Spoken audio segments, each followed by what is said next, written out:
Are you having a hard time figuring out what to get Dad for Father's Day? You should check out Row 1 Brand's Vintage Pictorum Gallery. They have America's best sports art. With over 7,200 historic sports prints, you're assured to find something unique for Dad this Father's Day. Instead of a boring old tie, get him a historic baseball photo taken by Henry High Sandham at the historic Polo Grounds Stadium in New York City during the 1894 Temple Cup. Or, if he's an NFL buff, check out the 1963 vintage NFL poster.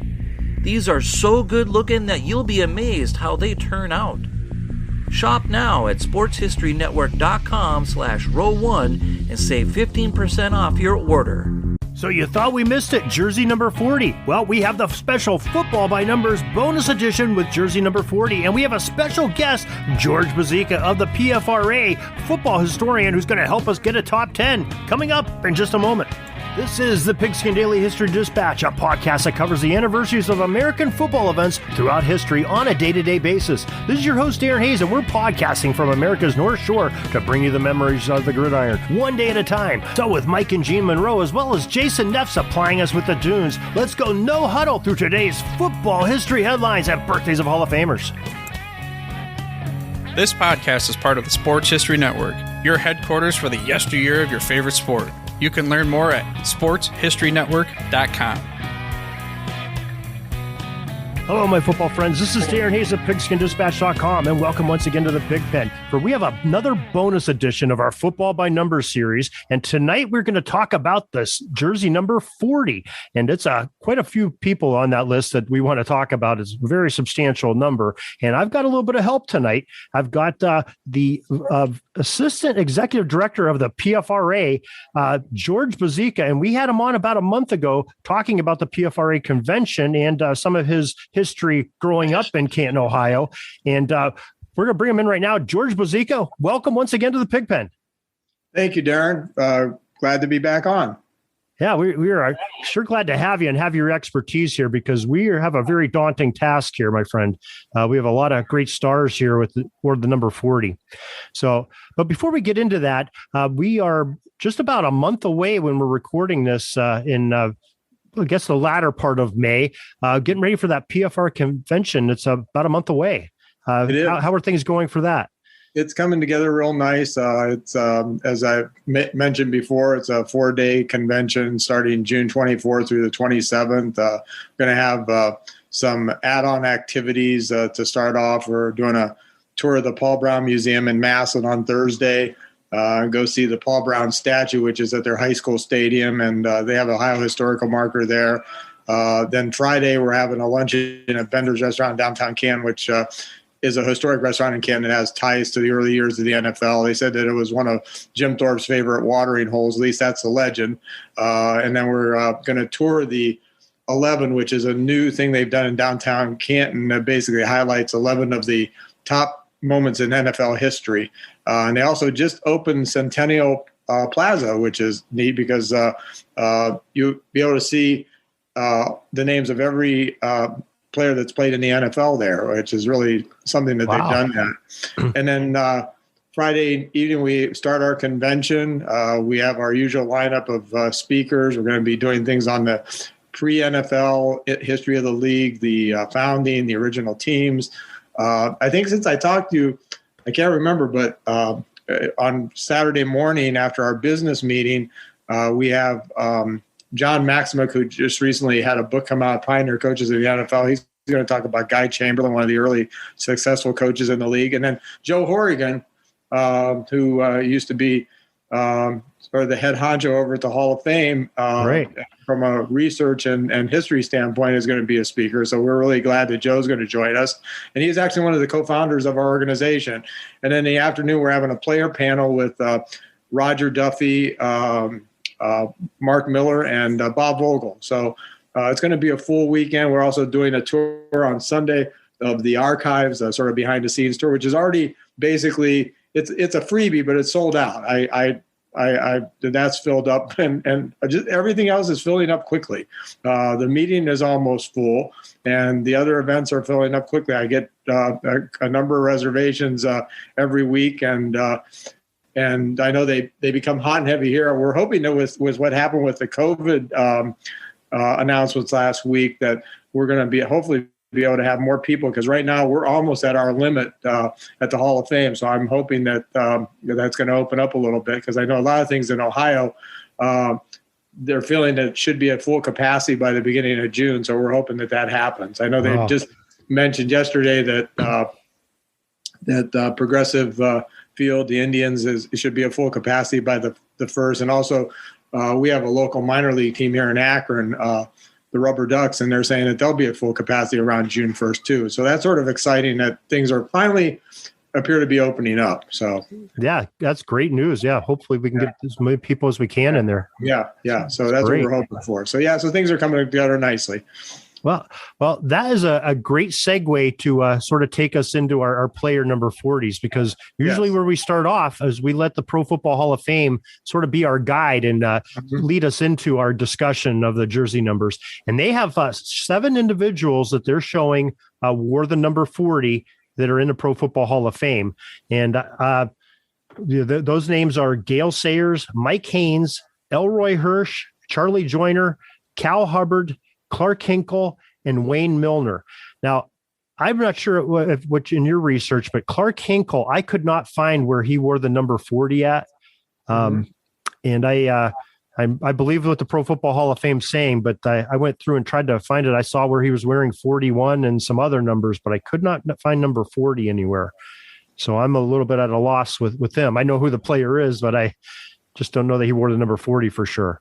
Right. I'm not certain of that either. I know that he was a great player for the Packers in the 30s, and he's in my total football too. He's listed as one of the 300 greatest players of all time. So and he was inducted into the Hall of Fame in 1964. So that was a year after the charter, because the charter class was in 63.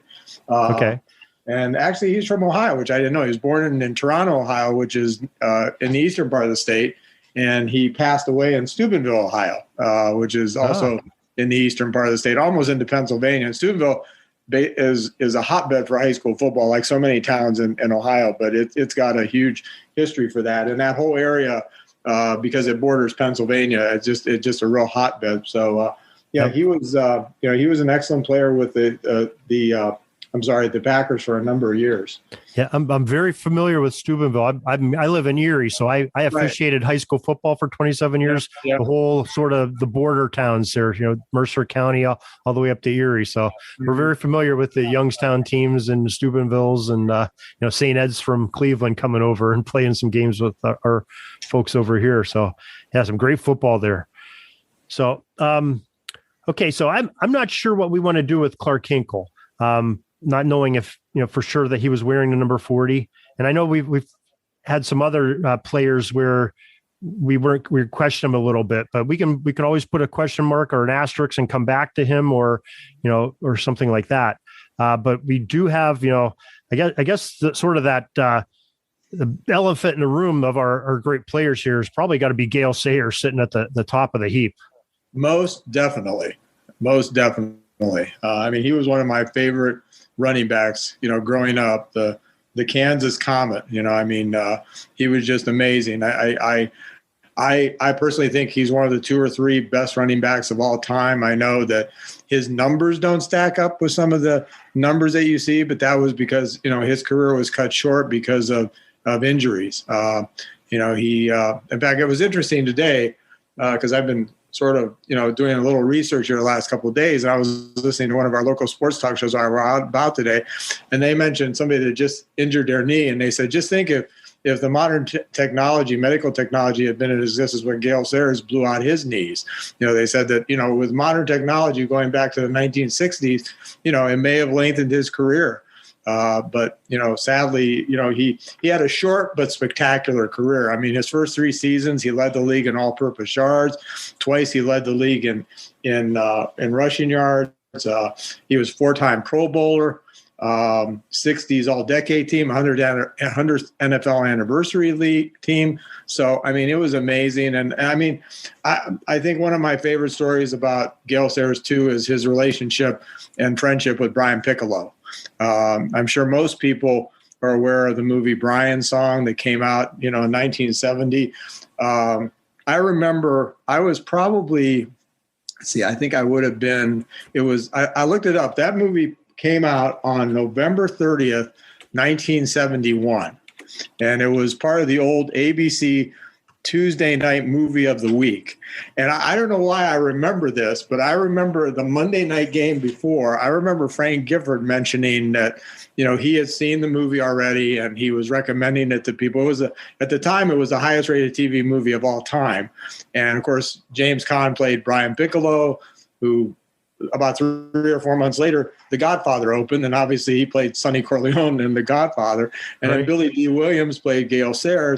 And Jack Warden, who was a great character actor, if he's one of those kind of character actors that if you see his face and his picture, you've probably seen him in movie after movie after movie. He played George Hallis in the movie, but I always remember that story and the friendship between those two. And sadly, Brian Piccolo died of cancer at age 26. But I remember that as part of sort of the overall story. But I was really fascinated to see some of the things that people said about Gayle Sayer.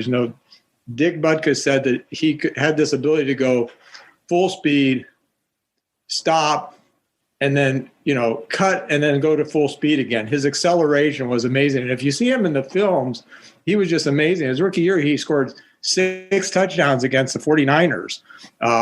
And that was amazing. If you ever see that game, he had a short pass that he ran, I think, for 80 yards.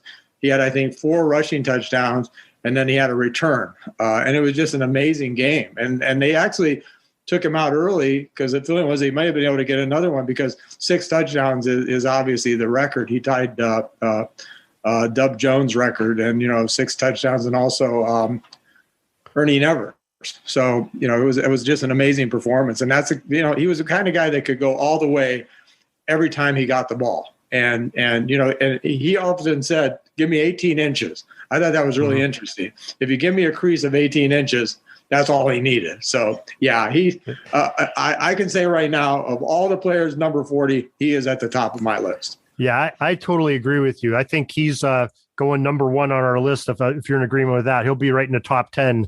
Most definitely. I think my passion is showing through, but I can't say enough about Gayle Sayer. I'm very excited. And I don't remember him playing. I was a little bit too young to watch him play, but I do remember when Brian's song came out. Maybe I didn't see the original one in 71. I would have been about 5 years old, but I remember being rather young. He was a TV movie at night. My dad said, "Oh, you got to watch this." And I was probably less than 10 years old. So it might have been that 71 show. And so I saw it and I became, a Gayle Sayer's fan, after his playing days. And when I was in high school, I had to read the book I Am Third that he wrote. Yep. And that was his premise. I Am Third is, God is first, my friends and family are second, and I am third. That was the title of the book. And probably about 2 months after I did a book report on it in school, we had a sporting banquet in Erie, Pennsylvania, where I was attending high school. And I was a busboy at a local restaurant, a club restaurant. And I sat there cleaning out tables, and I looked, and there were some dignitaries there that I recognized, and they knew me from sports and everything. And I looked, sitting with them is Gayle Sayer. And I'm like going, I know who that is. Yeah. I got an opportunity. I told him, I just had read his book and did a book report on it and how much I enjoyed it and everything. He took the time, 16, 17-year-old kid I was at the time working. He said, "Hey, come over here." He took me over to an empty table, sat down with me for about 5 minutes and just talked to me. Just a kind human being that he was, and I was, here's this big star sitting there in a strange town talking to somebody that's, just a worker, the lowest worker at the restaurant. And that always stuck in my mind of what a great person he is. And just that 5 minutes I spent with him, very, very inspirational in what he said to me, said you can be whatever you want to be and do whatever you want to do, here, look what I did, and I was a nobody and look what I did, so it's great. Yeah, he was a great on the field and off the field. I'd heard that about him before, is that he was, just as, that way off the field also. Sadly, too, he had some memory issues at the end and just passed away just recently. So, that was a great loss to the whole football community. with Gayle. I know that every year, because of my son's radio job, he gets to interview some of the Hall of Famers when they come to Canton. And I know that he had tried to interview Gayle Sayer's last, few years when he did make it to Canton, but he usually would decline interview because of his memory issues. So it's a shame. It is, but just an unbelievable career. Yeah, so definitely one of the best. Yeah. I know this is probably sacrilegious to some people, but I would rate him above Walter Payton, but I know that's probably sacrilegious to some people, but I don't know. Probably if he has the same length of career as Payton and has some of the offensive lines that Payton had, maybe, who knows, but the other thing to talk about, you mentioned Butkus, you mentioned Hallis. How about Hallis, the draft that year having, was it 1-2 was Butkus and Sayers, or maybe it was the other way around, but he got him the first 2 picks of the Chicago Bears, changed their entire dynamic of their team. It did. It really did. Yeah, it was amazing. That it was amazing the longevity that Hallis had, to win a title in the 60s when he won the title in 63. It was just amazing. And obviously they had some down years when Sayers were there, but they were always very competitive, and obviously guys like Sayers and Butkus made them competitive. So great story. Yeah, it certainly is. And that's why Gayle Sayers is our first player in our top 10. Now, is there anybody in particular you want to go to next? We'll just stick with the Hall of Famers if that's okay. We'll go through them first. By the way, I quickly looked up here on my cell phone, Clark Hinkle, and Pro Football Reference shows his number as being number 41. That's what I found also. Yeah. So I don't think he was a number 40. And we did have him. We have talked about him on some of the other numbers because he had like 4 or 5 different numbers he wore. And I know he's been on some of our top 10 lists, but we want to make sure we're doing the justice of the number here. We'll probably exclude him from making our top 10. And we did talk about him a bit here. Yeah, they show on Pro Football Reference, they show his number every year. And he did wear a number of different numbers, but he never wore number 40, according to this. He wore 27, 30, 45. 41. Actually, his most common number was 30. He wore that the most number of seasons. So that's interesting. But So great player, Hall of Famer, but not a number 40. Right. Yeah, not a number 40. But they have a few errors like that we question we've come across. So that's good. Who would you like to talk to next about from the Hall of Fame? Let's talk about Crazy Legs Hirsch. Okay. Elroy Hirsch. Yeah. That's great name, huh? Great nickname. Yeah, it is. And I actually would have him slotted as my number 2, number 40. I agree with you. So I'm going to put him on the list. I think we're in agreement with that. A lot of people, I think, wonder, the nickname, it was because he had such an unusual running style. One person said it looks like his feet were going in a number of different directions. So that's why he got the nickname. He played for the Chicago Rockets of the AAFC before he came in with the Rams. His 1951 season is just an amazing season. He was a 3-time Pro Bowler. He just recently was named to the 100th anniversary team. And he's also 1950s All-Decade team. I think he's one of those kind of players that personifies the 1950s football. I just think of that when I think of him. And that 51 Rams team, which we actually just did a book on the 1951 Rams that'll be released here later this year. That was an unusual team in that, Hirsch played for two Hall of Fame quarterbacks that played at the same time, and Bob Waterfield and Norm Van Brocklin. And they won the championship and were one of the best teams in the NFL over that period of time. And, but that 1951 season, this is a 12-game season. He had 66 receptions, 1,495 yards, 22.7 yards per catch, 17 touchdowns, the longest touchdown catch of the year at 91 yards, and he averaged 124.6 yards per game receiving. It's one of the great seasons of a receiver in the history of the game. It's just amazing. So yeah, that would be outstanding in today's standards where we're passing the ball a lot more. Yeah. So. But let alone think about that. That was 12 games. Right. Think about those with 4 more games added on. That would be another 500 yards on top of that. It would be almost a 2,000 yard season. So it was, and it was just an amazing year that he had during that championship season when they finally got revenge for losing to the Browns a year before on Lou Groza's last-minute field goal. So, but yeah, they came back and won that year. Actually, the funny thing was, ironically, the touchdown catch in the championship game in Awana was caught by Tom Fears, their other Hall of Fame receiver. So that was one of the great offenses of all time. So just unbelievable. Yeah, absolutely. I think that 51 team and those early 50 Rams teams, when you talk about, Waterfield and Van Brocklin, and the old saying is when you have two quarterbacks, you have none. Well, I think you could point to that example and say, that's not right. That's not right. Because and they split time, I think, too. And they both had a great season. The quarterbacks did too. And definitely Fears and Mr. Hirsch did also. And they also had the bull elephant backfield, which was, basically, three fullback style runners that, basically would pound the ball too, on top of the great air game they had. Yeah. Pick your poison, how to stop them, right? Exactly. Wow. All right. Yeah. So definitely Elroy Crazy Legs Hirsch is in our top 10 was our second spot here. Okay. Is there anybody in particular that catches your fancy next to talk about? Yeah, I guess I would, if we're going to continue on sort of the top 10 in the Hall of Famers, I think next would be Mike Haynes. I totally agree. Yeah, totally agree. Hall of Fame cornerback with both the Pats, the Patriots, and the Raiders. I think he's mostly known as a Raider. I think, when I think of him, I think of him as a Raider. 9 Pro Bowls. He was also a great return man, and he teamed up with another great cornerback who's not in the Hall of Fame, Lester Hayes. Mr. Stickum. I don't know if you remember Lester Hayes, but they paired up for that great Raider defense and won Super Bowl 18. They were just he had a great last name. Yeah. So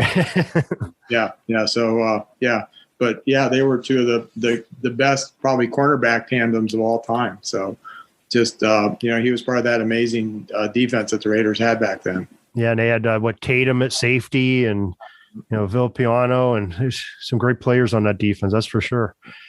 Yeah. I totally agree with you about Mike Haynes. And I have to apologize to the Mike Haynes fans out there, because when we did the jersey number 22s, we mentioned him briefly, and that we were doing it with Oz Davis was our guest on there. And about 2 days after we posted it, Oz and I started having a conversation like, oh my God, we didn't put, Mike Haynes on our list. And he definitely should have been on our number 22 top list also. And I apologize for those Mike Haynes, but we're making sure we take care and talk about him for these number 40s. And we'll have a correction episode coming up to talk about anybody we missed, and he'll definitely be talked about in the 22s. So yeah, excellent defensive back and cornerback for the Raiders and the Patriots, Mike Haynes. Okay, so I think we want to put him on our list also, correct? Yep. Okay, we're in agreement there. Yep, absolutely. All right. How about go a little bit of old school? How about a little bit of Cal Hubbard? Cal Hubbard, he's the only guy that's in both the Baseball Hall of Fame and the Football Hall of Fame. After his football career ended, he became one of the great umpires in Major League Baseball history in the American League, which I think is interesting. So I mean, you can see his image at both Cooperstown and at Canton. So and he's also in the College Football Hall of Fame. But he's an early player. He's on the 1920s All-Decade team, charter member of the Hall of Fame in 1963. That charter class. He was a great, played offense and defense, offensive lineman, also played some linebacker on defense. He was a member of 4 championship teams, I believe 1 with the Giants and 3 with the Packers. And he wore number 40. He wore some other numbers, but he wore number 40 in 1930 and 1932, which are years that he was with the Packers. But, I think his claim to fame is the fact that he's in both Hall of Fames. And as an umpire, for baseball, which I think is amazing. Yeah. Go from a player on the gridiron to being an umpire. That's kind of an odd jump. Yeah, it is. It really is. But he's definitely in the top 10. I don't know where I would slot him, but I think he's got to be in the top 10. Yeah, I agree. I mean, and just looking at his height and weight, coming out of Geneva College and Centenary, he stood 6'4" and weighed 250 pounds. In late 1920s, that's a large man back then. It's a large man now, but but definitely back then. He's probably one of the few players, stars back then, that would probably match up size-wise and probably almost be able to play in today's NFL. A little bit underweight. We'd have to give him a couple Snickers bars and some Twinkies, but we'd get him up to weight soon. But another great player. Yeah. I think we'll put him in that top 10 also. So there's 4 spots of our top 10. Let's see. How about Charlie Joyner? We got to talk about. Yeah, I almost feel like this is a cheat because I think he only wore number 40 1 year. Right, and that was his first season, as my research showed, because he was known as number 18. So, but yeah, I mean, you can't not keep him on the list because he did wear the number 40, and he played 18 seasons. I mean, just longevity alone. I mean, he was just amazing, and he played on that great Chargers, late 70s, early 80s Chargers Air Coryell team. Don Coryell was their coach, had a wide open offense with Dan Fouts at quarterback and John Jefferson and obviously Joyner and the great tight end Kellen Winslow. But, that was just a fantastic team. They set all kinds of, passing records and yardage records under Don Coryell. I think Don Coryell, his name has been coming up a lot recently as a guy that a lot of people feel should be in the Hall of Fame as a coach and just hasn't made the cut. But I know a lot of people talked about him when they were going to have this, enlarged class that's, going to be, part of the class already went in. They had a special ceremony, I think about a month ago, but a lot of people thought he should be part of that special class because he was one that they felt, was overlooked. But when Joyner retired, I thought this was interesting. He had the most yards of any wide receiver, and the most receptions, and also the most years a wide receiver when he retired at the point of his retirement. Now, obviously, those haven't remained, but at his point in the retirement, he was the gold standard when he retired. And that's 1986 too. So there was modern football being played. It wasn't. No, obviously, and obviously Jerry Rice has blown a lot of those, records away, and obviously Larry Fitzgerald and others have surpassed that. But he was the gold standard when he retired. Sort of like Jim Brown was a gold standard when he retired. So I thought that was interesting. So. I mean, I think it's just amazing to have 19 seasons in the NFL as a wide receiver. Probably the smallest guys on the field that really take some hard licks when they're defenseless a lot of times. And 19 years, that's saying something. And I thought this was interesting considering that Bill Walsh also coached Jerry Rice. And I wrote this down because I thought it was interesting. He said that Joyner was the most intelligent, the smartest, most calculating receiver the game has ever known.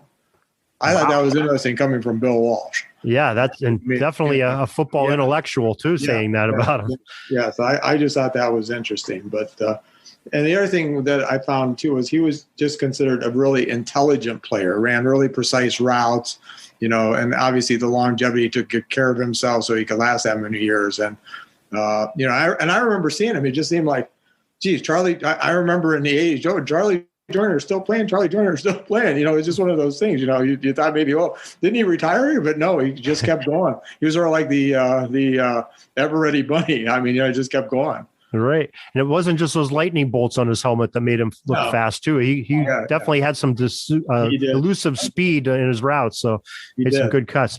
Now, here's something we can do. Now, only having that 1 year of number 40, we can put a little asterisk and come back to him.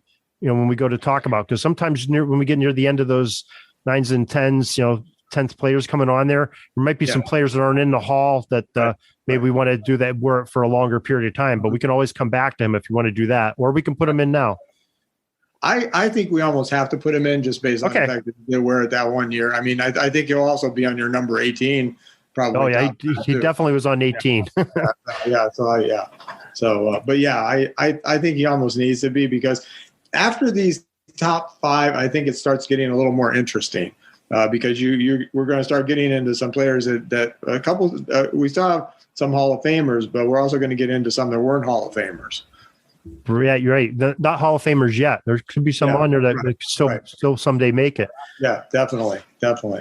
Okay, so the only other one we haven't talked about, we sort of took Hinkle out of our equation, but is Wayne Milner is the only other Hall of Famer that we haven't really spoke about yet. It's interesting because I've seen some people say, well, they really question Wayne Milner being in the Hall of Fame. But I think the thing with Wayne Milner is you have to consider the era that he played in. He was a two-way end, very effective both on offense and defense.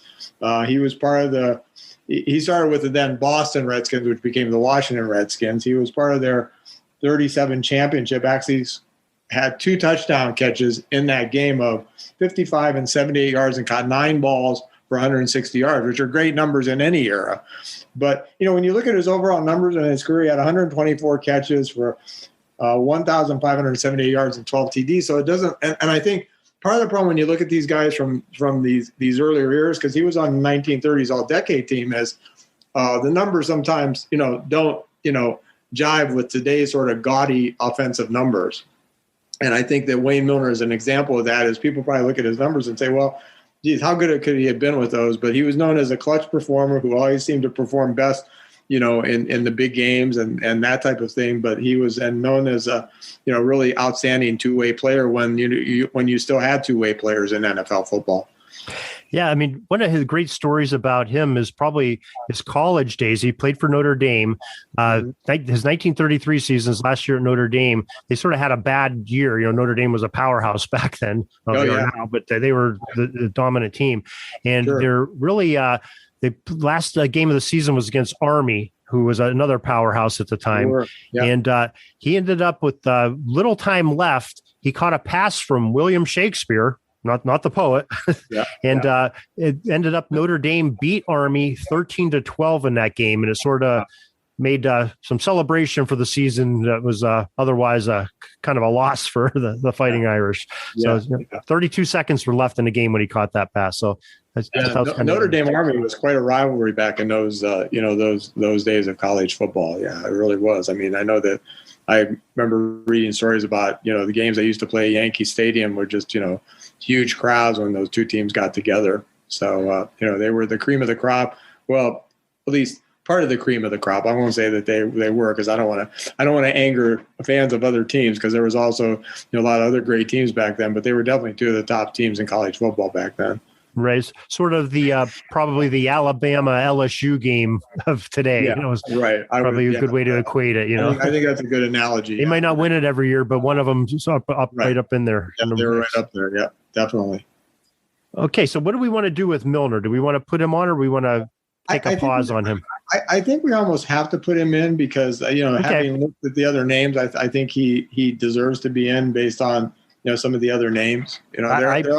Obviously we're going to get into non-Hall of Famers now, and there are, I think 3 or 4 really worthy ones for the top 10. So, but yeah, I think he definitely deserves to be in. Okay, so that takes us up to 6. So we have all 6 of the Hall of Famers that we considered, we put in. So that's a good start.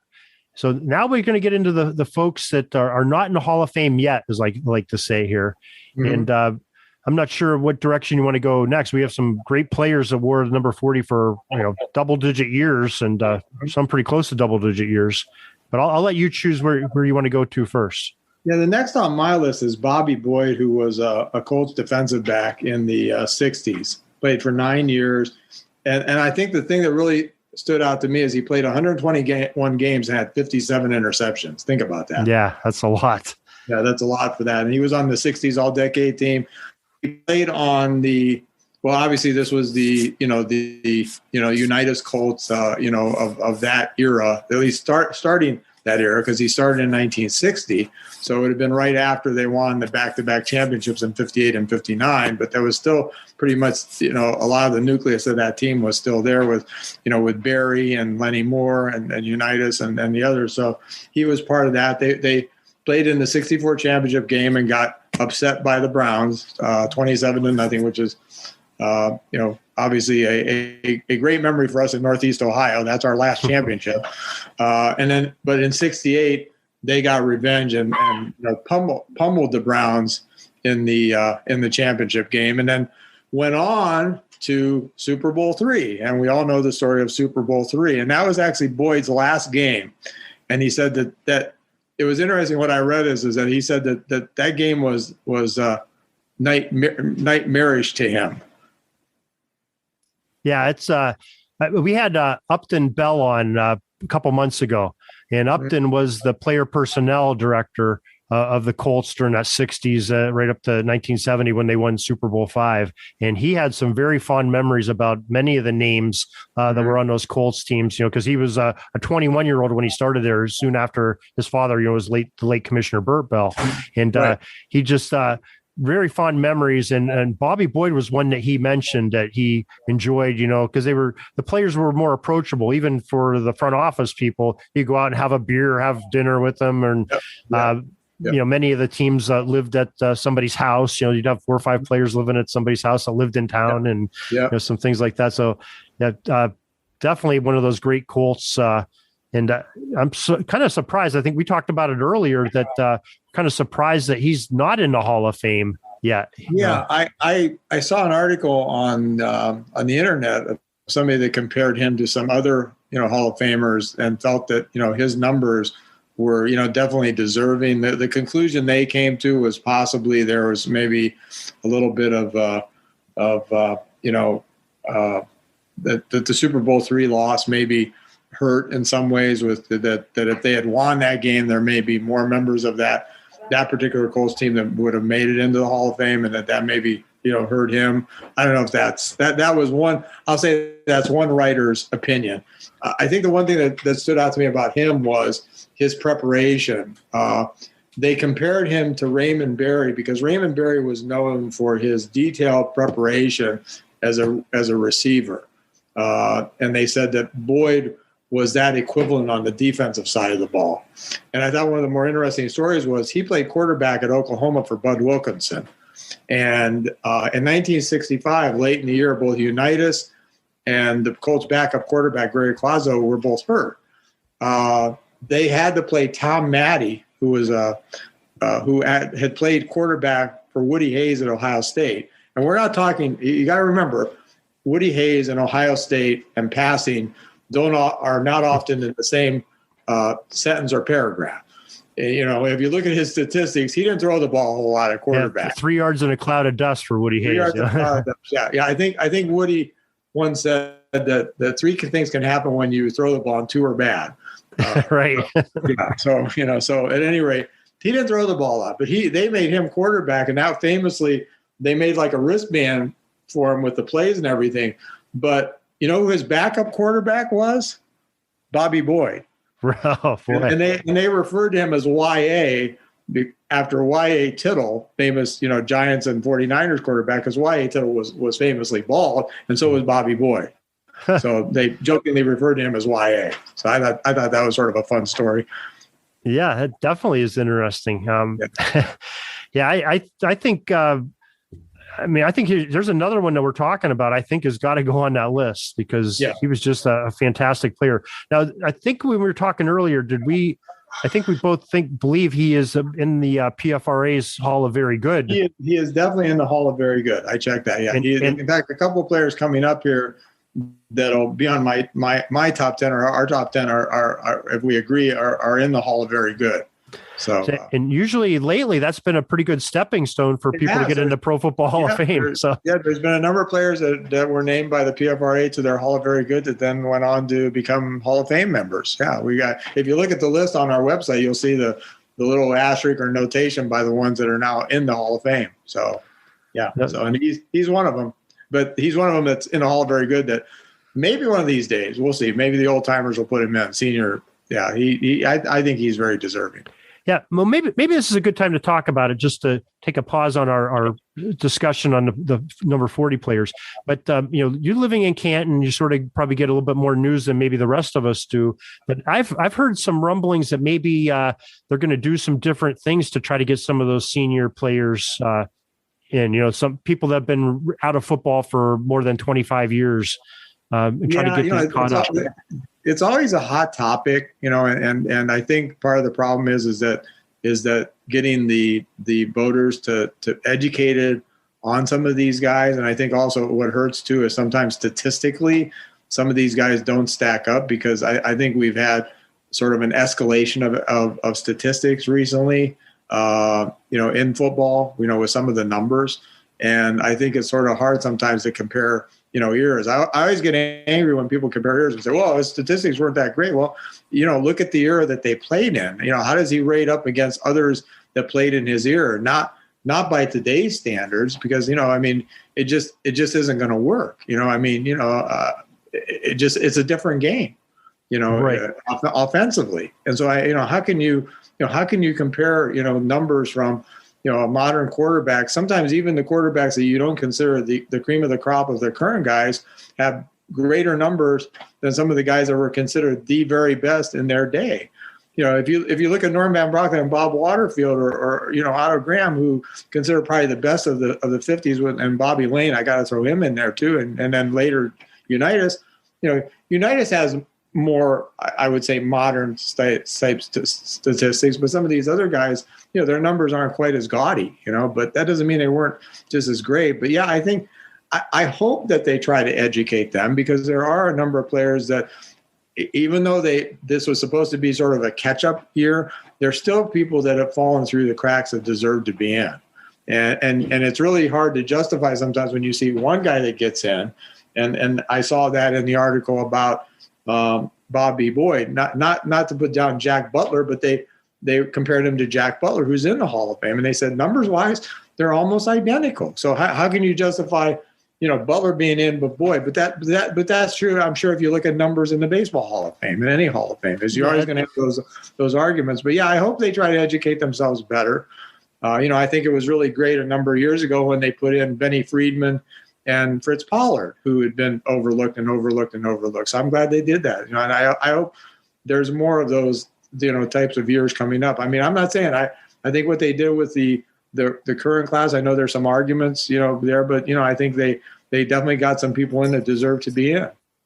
So, but there's still more. There's still more. I think that the public and the media are getting a lot more educated. A lot of folks like at the PFRA, you guys are doing a great job of getting that out there. And, the Pro Football Hall of Fame themselves and the College Football Hall of Fame, National Football Foundation, they're getting the word out there about some of these great players and giving them some notoriety. And, the ESPNs and NFL networks are playing some films and putting together some documentaries and things to educate people. And that's helpful. Yeah. The NFL didn't start with New England and Bill Belichick. Right. Yeah. So, there's a lot of great football, or did it start with the Super Bowl era? There's a lot of great football played prior to that first Super Bowl game. So, and people have to, go back and sometimes realize that there's a lot of great football played in those other eras. And there are some players that fell through the cracks. So, yeah. And you have to appreciate the style of play at the time too. The technology and the schemes and schematics and weren't there then. So the rules too. That's definitely a big factor. Yeah. So okay, I'm sorry. We'll get back to our discussion here. Okay, so Bobby Boyd ends up being our 7th player in our top 10 of the greatest players. Is there anybody in particular you want to go to next? Dick Anderson.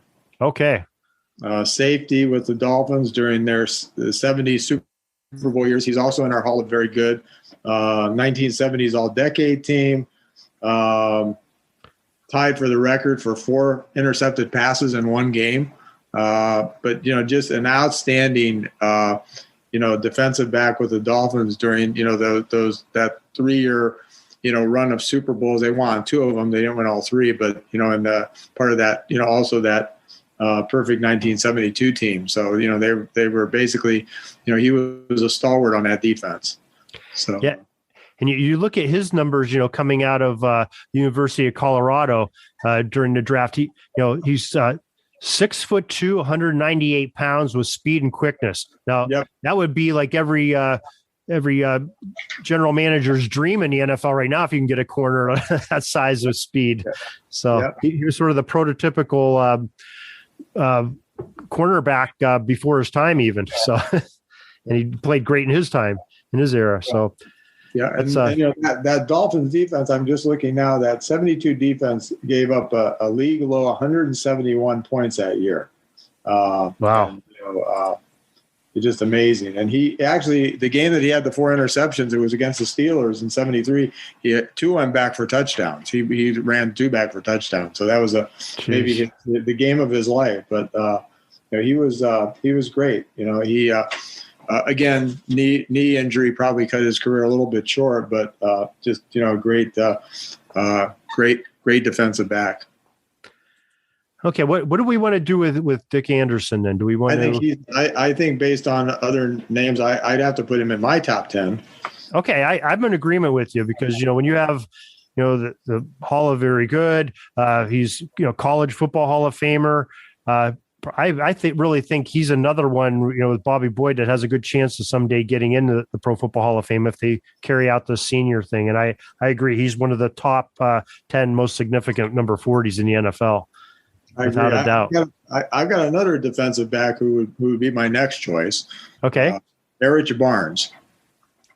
Okay. I'm not familiar with him. Let's talk about him. They played for the Bears, the Giants, and the Browns, 6-time Pro Bowler, 3 different teams.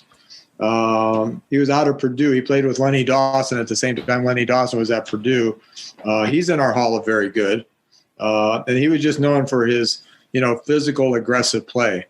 So he was a great defensive back for the Bears, the Giants, and the Browns. Basically during that era. And like I said, he is in our Hall of Very Good. Yeah, I see that 45 interceptions, 7 of them returned for touchdowns. Mm-hmm. Yeah, very impressive. Yep. He played from 58 to 60 with the Bears, 61 to 64 with the Giants, which was during the years that the Giants went to consecutive NFL title games, never won, 61, 62, and 63. Lost to the Packers twice, and then lost to Hallis and the Bears when they had that great defense. And then he also spent 65 to 71 with the Browns, which was a good era for Browns football. And back, the Browns, I guess historically, obviously had great era through the 60s, and then obviously they had the Brian Sipe cardiac kid years in the late 70s, and then the Bernie Sipe or Bernie Kosar, Bernie Sipe. There's a good one. Bernie Sipe. Bernie Kosar. Making a hybrid Browns quarterback. Yeah, hybrid quarterback. Yeah, Bernie Sipe. Awkward and cerebral. There you go. But anyhow, and I hopefully we're starting a new era with Baker. But, at any rate, but yeah, he was on those late 60s Browns teams, which were, always in the hunt, always, so I played for, at least for a couple of those years, he played for Blanton Collier, but those are good years for Browns football. Yeah. I see his first year with the Giants in 61, he had led the NFL with the longest interception, 102 yard interception. 102 yards. Yeah. I saw that too. Yeah. That's amazing. Isn't it? I'll have to look that one up on YouTube. That sounds like a great play to watch. Yeah. Yeah, so he would definitely have to be in my top 10, which I think we're starting to fill that top 10 out here pretty good. Yeah, that's you make a very compelling case for him. Somebody I wasn't familiar with. Okay, so I agree with you here. I think we got to put him in. So he would be our 9th player on our top 10. So now it's getting a little dicey here. Yeah, my 10th one was tough because I was looking at two sort of I was looking at some running backs and I think you could make an argument for a few of these. One is Ken Willard, who has some great years with the 49ers in the early 70s. He was on the back-to-back 49ers teams under Coach Dick Nolan that made it to the NFL championship game with John Brody at quarterback. And he was a 4-time Pro Bowler. And he was a good all-around athlete, good receiver out of the backfield.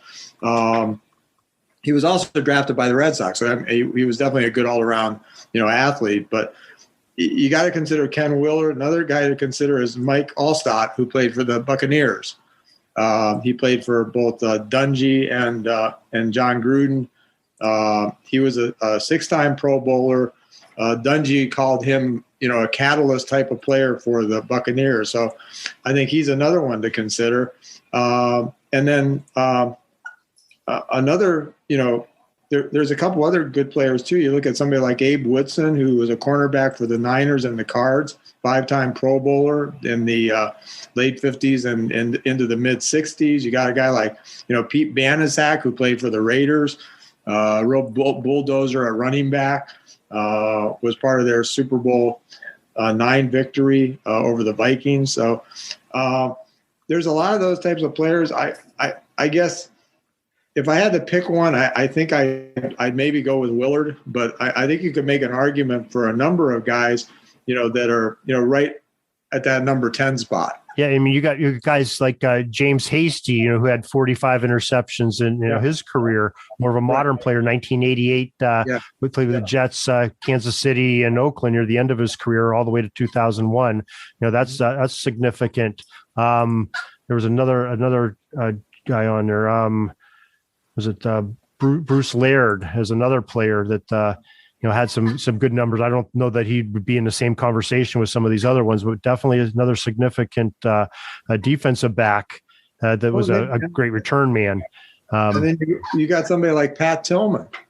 Right. Who knows what Pat Tillman would have been, if he hadn't, decided to fight for his country. If you give a score for bravery and honor, definitely Pat Tillman is right in there. So he's up there too. I mean, obviously his career was cut short by his, decision to fight for his country and stuff, but nonetheless, he seemed to be going to be, based on the few years that he did play, it seemed like he was going to be a superior player. So yeah, most definitely. And if he had that type of character, you got to believe character equals something in the NFL. So, you got to believe with that kind of character that he would have, developed into that kind of player too. So, obviously statistically it's sort of hard to put him in. So I don't know. I sort of lean towards Willard, but I think you can make arguments for, any of those, ones that I named. After that, it starts thinning out a little bit. There's a couple, interesting stories with some people, but those are the ones that sort of, stuck out to me. Well, let's take a little closer look at Banaszak. Because you mentioned him. Yeah. I just wanted to see what he was, statistically. I guess, he was only 3,700 yards rushing, 3.9 average, but, 47 touchdowns. I just wanted to see what he was compared to Willard, who had over 6,000 yards and another 2,000 receiving yards and quite a few touchdowns. Interesting thing about Banaszak was he was known for having a nose for the goal line. In 1975, he tied OJ for the league lead in rushing touchdowns with 16. Wow, so, yeah, that's sort of interesting. So short yardage back. Yeah, that's what he was. He was that kind of guy. I remember one of the words I saw to describe him, and as I remember him, was bulldozer. So I mean, even the name to me is a good football name, Banaszak. I mean, to me that's like Butkus. I mean, that's a good football name. Right. I think you got me convinced on Willard because I'm just looking at his, he had 45 rushing touchdowns, 17 receiving touchdowns, has almost between 8,500, 9,000 yards of total offense. That's some good numbers for a running back who generally they don't have more than 3 years in the league, I think is the average for a running back. So when you have a little bit of longevity and your production is up for most of those years, that's significant. And I think maybe he might be our number 10. I think so. Those Niner teams in the early 70s were really good teams. They ran into the Cowboys both years, unfortunately. But I mean, they were a good team. So they just ran into a team that was just a little bit better, sort of like my Browns with the Broncos, those three AFC championship games. And you can talk about all the teams that ran into Michael Jordan, so I mean, it just that, they were just a little bit better and had their number those 2 years, but, they were a good team. And he was one of the reasons. He was a good, solid player for them. Well, I think we accomplished our mission here. I want to just go through real quickly to review our top 10 here in no particular order. Is we have, Eric Barnes on our list, Ken Willard, who we just put on, Dick Anderson, Bobby Boyd, and then we have Hall of Famers Wayne Milner, Cal Hubbard, Charlie Joyner, Crazy Legs Hirsch, Mike Haynes, and Gayle Sayers rounding out our top 10. So that's a great list. And I would have to say again, we're going to repeat myself, but I would say that as far as I'm concerned, Gayle Sayers is the greatest player to ever wear that number. I don't disagree with you a bit.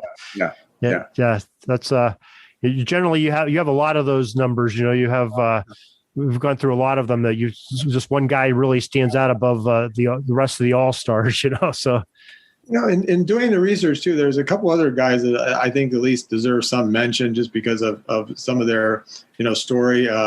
Tom Brookshire, who was the cornerback with the Eagles, played on their 60 championship team that beat the Lombardi Packers. That was the only championship game the Lombardi Packers lost, was to the Eagles that year. That Eagle team also had Chuck Bednarik. And Norm Van Brocklin was their quarterback. After he left the Rams, he went on and won another championship with the Eagles. But he is probably most well known as Pat Summerall's first partner in broadcast. They used to do the old show, the weekly show, the highlight show back then. That was put together, I believe, by NFL Films. But Tom Brookshire was one of the announcers of my high school years that I remember really well. So him and Summerall did a lot of games together. So, and then another name, I thought it was interesting. Two guys that were really outstanding college athletes, but never did quite as well in the pros, were Nick Eddy, who was a great running back in Notre Dame. He was on the 66 team that played in what was then called the greatest game ever played, against 10-0 Michigan State, 10-0 Notre Dame. Ended in a 10-10 tie. May not have been both 10-0 now that I think about it, because Notre Dame, I think, at one time only played, but they were both undefeated. Both undefeated, right? Yeah, both undefeated. I shouldn't say 10-0, but they're both undefeated. But he was an All-American on that team. Didn't have quite the pro career because of injuries. And then Howard Cassidy played at Ohio State, better known as Hopalong Cassidy, Heisman Trophy winner for Woody Hayes. And he played for the Lions in the late 50s and did play on one of their championship teams. But had a solid career with the Lions, but never like the Heisman Trophy winning career that he had with Woody at Ohio State. So, but Howard Hopalong Cassidy, and then from a sort of a social standpoint, David Copay was was the first, at least first or one of the first pro team that played for a professional team to come out as gay. David Copay. He was a running back for various teams in the 60s and early 70s. I don't think by any means obviously a great player, but significant from that standpoint. Another very brave player to do what he did. When I did some research, there's actually some LGBTQ websites that list that as maybe the number one most significant moment. Him coming out. He came out 3 years after he retired. Wow. And it's an interesting story, but he's considered sort of an icon of that community because of him, coming out and showing that bravery to come out. Yeah, that's definitely significant. Definitely, yeah. I'm glad you mentioned him. Great. Yeah. So he was another one that sort of stood out to me. Maybe not so much for his playing career, but and actually he wanted to continue coaching, but found it hard to get a job and felt that he was maybe prejudiced against because of his coming out. So because he did want to continue as a coach, but it's a shame. The era was just a little bit different then, and we've had a little bit more enlightenment in most definitely later years here. So that's good. Yeah. So, but I wanted to mention him. I mean, there's some other interesting names. Ed Rodkowski, who was with the Bills during their championship years in the 60s, sort of a utility player for them. He spoke at our convention in Buffalo a couple of years ago. He later had a real successful local political career in that part of New York State. So he was another sort of interesting one. And there's others. I mean, I just see some of the names here: Bobby Joe Conrad, Preston Carpenter, who played for a number of teams, including the Browns. Jim Marsalis, who was a great defensive back for the Chiefs during their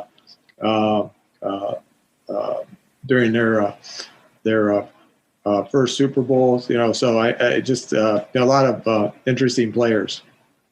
Yeah, it's really interesting to me when you see the list, and you check these guys out, and some of them don't like stand out to you, but then you see, maybe like a guy like Peyton Hillis, who played for the Browns, and in some circles, I know for Browns fans, Peyton Hillis is sort of like representative of some of the difficult times we've gone through as Browns fans. But Peyton Hillis had one 1,000-yard year, but that was it. So and that was sort of a common thread when I looked up some of these guys' names is that these weren't they were at the end of the line, they were probably what you would consider middle of the road NFL players, but nonetheless, sometimes their numbers were still, pretty impressive. It's like a 280 hitter in baseball. Well, he's still a 280 hitter. You and I couldn't hit probably 100 in Major League Baseball pitching, So, right. Think about it. That means he's still getting a hit more than every 4 times at bat. So, that's still something.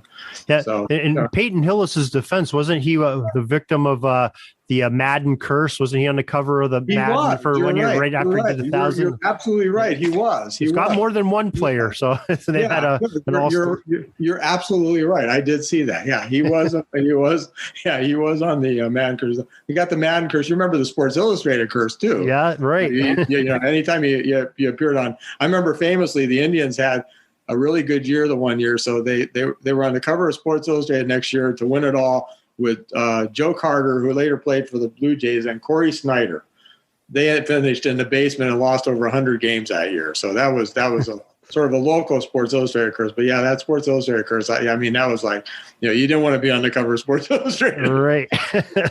So at any rate. So yeah, you're right. You're absolutely right. He definitely was a victim of that Madden game. So we'll just blame it on Madden or EA Sports or whoever makes that Madden game. So. That's right. Well, George, I really appreciate you helping us here with bringing us some notoriety. Some of these players maybe we have forgotten, especially the ones that really in the distant past. And, hopefully we gave them some honor and some respect and showed their significance in pro football and, just another way of trying to get recognition for them. Now, do you have any other topics you want to talk about? Anything else coming up in the PFRA besides the convention that our book on the Rams will be coming out right around the beginning of the NFL season. Okay. That'll be our book on the 51 Rams. And also we are just started work on the 4th book in our Great Team series, and that's going to be on the 64 Bills. It's the first time we're covering a team that is not NFL centric, because that was completely a AFL team, and they won the AFL championship in 64 and 65. Just some of the key players are Jack Kemp, George Sames, Cookie Gilchrist, but one of the best teams in the Bills' history. We actually considered, even though they never won a championship, those 4 years consecutive when the Bills went to the Super Bowl in the 90s, we actually considered that Bills team because we still felt that they were one of the great teams in pro football history. They just never, won a Super Bowl, but that doesn't mean they weren't one of the great teams. Yeah, when you go to 4 championship games in a row, that's saying something. That's for sure. Yeah, it really, really is. And I think that, I think they did I want to say they did a 30 for 30 about them recently, last couple of years. I think you're right. About the fact that even though, they never won it, they were still one of the great teams. I was trying to look up here. I mentioned the name Jim Marsalis. And yes, he played for the Chiefs in the late 60s and into the mid 70s. He finished his career in New Orleans, but he was I wanted to make sure I was correct on that. He was on that first Chief Super Bowl team in the late 60s with that team that beat the Vikings in Super Bowl IV. So, yeah. So he was another one that does have some notoriety that wore that number. So. All right. Well, like I said, thank you very much once again for joining us here. Thanks for sharing your historic knowledge and sharing these great players and some of their stories and helping us bring recognition to them. And we look forward to seeing you at the PFRA convention.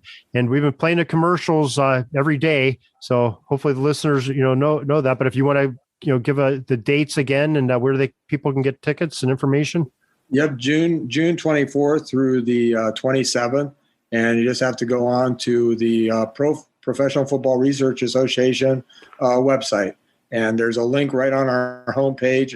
It gives all the information. Actually, we just also posted recently our itinerary for the weekend. So you can get all the information that you need there. So look forward to seeing everybody in Canton in about 6 weeks. Yeah, and I think we have to make sure we point out, I think I saw yesterday on Twitter that the PFRA gave you some special recognition, and along with one of our other a very common guest and a partner here on the Sports History Network, Joe Ziemba for Joe Zagorski. Zagorski for I get the two Joe Z's we have on here. I always get confused, but getting some special recognition. So congratulations to both of you. Thank you. Yeah, thank you. Your hard work is very much appreciated. So we thank you. I appreciate that. Thank you. Yeah, and then Joe was well deserving. He's written a number of really good pro football, history books with his book on the 70s and his book on Willie Lanier. He's done a really nice job here recently with some of his book projects. So he's well deserving. Yeah, absolutely. Well, I don't want to take up any more of your time, so I thank you very much for joining us, and we look forward to seeing you in late June. Yeah, sounds good. Thanks, Darren. Thank you. Thanks for having me. Okay. The 2021 Professional Football Researchers Association Convention will be held at the Gold Jacket Lounge at the Pro Football Hall of Fame during the final weekend of June. Convention speakers will celebrate the 100th anniversary of the founding of the NFL. The fee for the convention is $50 for members and $100 for non-members. The fee includes admission to the convention and Pro Football Hall of Fame, meals on Friday evening and Saturday afternoon, and free parking. All convention activities are subject to COVID-19 protocols. For more details, click on the 2021 PFRA convention link at profootballresearchers.org. We're taking a peek over at the chains and the down marker. It's 4th and long. We're going to have to punt the ball and get on out of here, but we'll have another series tomorrow for your football history headlines, so be sure to tune in. We invite you to check out our website, pigskindispatch.com, not only to see the daily football history, but to experience positive football with our many articles on the good people of the game, as well as our own football comic strip, Cleat Marks Comics. Pigskindispatch.com is also on social media outlets, Facebook, Twitter, Instagram, and don't forget the Pigskin Dispatch YouTube channel to get all of your positive football news and history. Special thanks to the talents of Mike and Jean Monroe, as well as Jason Neff for letting us use their music during our podcast. PigskinDispatch.com is a proud affiliate of the Sports History Network, the headquarters of sports yesteryear.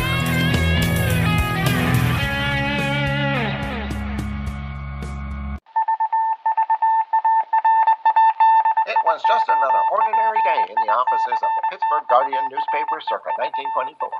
But for Marla Delft, assistant editor, everything was about to change. For she was about to discover the awesome attractiveness of Row 1 brand retro sports paraphernalia items thanks to Orville Mulligan, sports writer. And there it is. Wow, Orville, that's really the bee's knees. Isn't it just? A poster-sized replica of the actual 1909 World Series program cover. I can see that. But where did you get it? And where'd you get it framed? I ordered it from the Row 1 website, where over 6,000 items of sports memorabilia from the 1880s to the 1990s are available for reproduction, in multiple sizes and in several different materials, with over a dozen styles of frame to choose from for prints like this. Well, I'm sure Mr. Delft would love to put up more of these in the office. But I'm equally as sure they're beyond this newspaper's budget. Not at all, my dear Marla. See for yourself. Go to sportshistorynetwork.com/row1. sportshistorynetwork.com/row1. Oh my, these are good prices. Oh, and look at this stuff. Oklahoma-Nebraska football, college basketball art, Michael Jordan items. And so it was that sports Marla Delft advertisement discovered the flowers. splendiferous magic of Row 1 sports memorabilia, arts, and prints. You can too by visiting sportshistorynetwork.com/row1. That's ROW1 today for access to the full Row 1 catalog of gallery prints and gifts like t-shirts, long-sleeve shirts, telephone cases, coffee mugs, blankets, pillows, towels, and even shower curtains.